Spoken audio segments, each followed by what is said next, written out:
Asidi ay makadagi chatre bridge mathak kagi oina chatle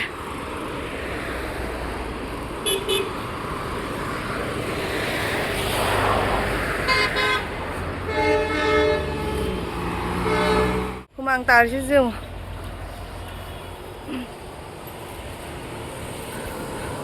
samsi sune ano wa hogalak pagi mamang se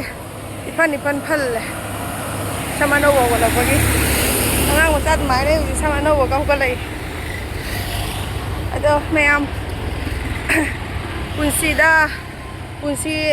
haibase ko awaba nungaiba ani jana phamne ba wa re aduna igi punshi se wa na ta dum lai doina te ba duga gi nungai re na su nungai na dum lai doina te ba awaba nungaiba ani maki jana phamne ba awa nungai ani janaraga ne ba punshi oirise aduna akoina nungaiba matam da su isor bu ka oi da bani aduga awaba matam da su isor bu ka oi da ne ba akoina awaba haibadi awaba matam da ne isor ningsangi ba dumaina nungaiba matam da su isor bu ningsang bi ga da ne ba kai noi da awa nungai sembi re ise mapu am khatang ta ne ba aduna punamase kokna bagi damakta Hanuman mandir da chatpiu Hanuman kurambiu kai adi punshi da sani thakur gi da salai base Hanuman ko khalli haibane ba atopai sorna ngamde haiba Hanuman gi sara do ai huji mandi yore siga laire mandi yore so amdagi koirak toine aba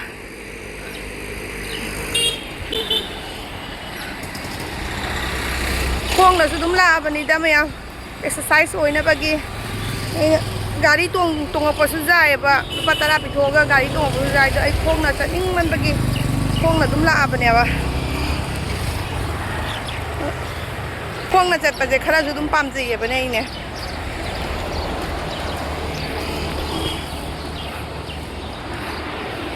aduna khong na dum la bani arati di horam godau mande arati di pung nipan ga minit rang ado ai de dum hau bane abane arati nang adi nungai ni ai khalli lei re e dum lei jon bani surok ta dum jon bani lei su lei re e oren laddu do Hanuman di laddu yam pami lapoi pami atai di khangde lapoi ga laddu ga se ma jam pam ji ba ado laddu do oren lei re adum kat pa su yauri kat ta pa su yaure bai laddu do ai ji mamai hai re mai je lang ma yaure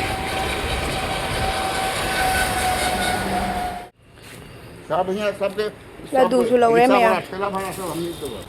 aina jum da gi dum du pura ga lai ba adai lai ga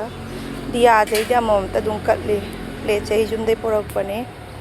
aji mandir da kakhalane ham lai puja lore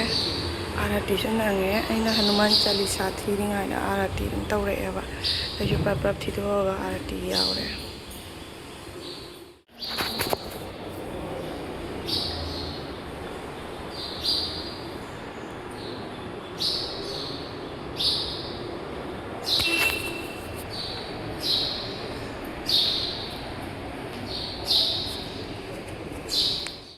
Number boleh. 9106. Sandan thinge. Sandan thinda di wakhan ngai. Yam lai ki hai ruk sigal hai. Sini sigai jiga du pati jol hai. Sonana chapal gumba thambagi ising sigal hai re. Masidi aina nga sa haibado lapoi yu Hanuman gi apamba hai ni haibado laddu ga adeda lapoi su pire ngasi se yamna phaba numit oire satlage ji pi ma ho ko reba khangdu khanga da bada ai huji mu nga sai gi lambi do adu ga lai ni don dai chat toi ni lagi chat toi ni so nei chat pa do rel patri ni da na ko rel lambi ni na makha do ising dum ta ba do makado ising tabdo nungaitaba ainane adugi mayam mandiragi halae jumda sangaga dress nu hongdogane hauji amuk samje chotliaba je loina matum da hale da hauji amuk ai kaino da school da ne angang gi exam thari angang chu pung 10 da thagani do ngasi se lottery leiba che sala tai dukan da lottery leibado lottery do yawbogi oina school da sate lottery yawraga dugagi angang puraga dum lakto bani koina na khangde da school chuti thabagi timing se na gi na pung 10 da muni gi na mu pung 13 da talai sini timing ji manara di phaba adha gonta ka tang khena bu ora su yaba sidi pung ama khena ra koni na kamai to ba khangde ado nana budi lau khiroi ba ko ju fuji school jawraga lottery yawraga ne ko kudang na ri ba school jawraga lottery yawraga dugagi tara makhai gi da do khoi nana je lawrani ba school dai puthora ne ba pung khai mukti dum leiba ya ne ba mana leini haraga na dum leijare manung da mapan thologa na dukan da changa jamna langphang dawri ba atoba mayangi angang sing nupa kambu nupa macha sing pongna ba ka yauri noi ne hena khangam gani aba dukan da changa ga achapo chage hai de ba pokemon card lei ke tama hai ba asina ne talle ba pokemon card khuya mama khoina na gi lei do aduna dum phadana jaga amna punna thamari pa sonda khara adu launa badana ne ai warab ne asine amo ngang thala bani ka sin je tasal lang bu gi doi man na ado mayam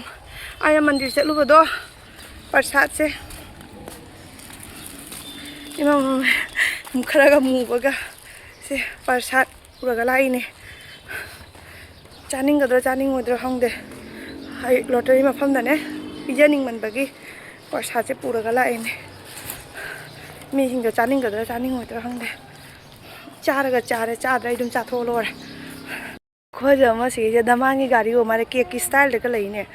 jo ne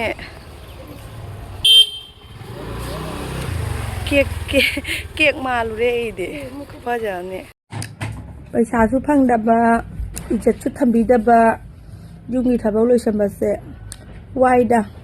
pa hinga duty halaga di hai dui ne ba nangbu nungala pari numit ta bo kai dau lei ke chak sa khom thong bu wa bra kai na si Haibase sak sa khom ma thong ga chak sa ra ga hing tu tam tu mai na ta tor ga hing bo ora ga di kyam nungai ram ga ni aina huji dum khanjale ba paisa thokpa lambi ama silla sira aina karamba lambi oi du no khangde mayam suggest to biro paisa thokpa lambi se karama magi du oina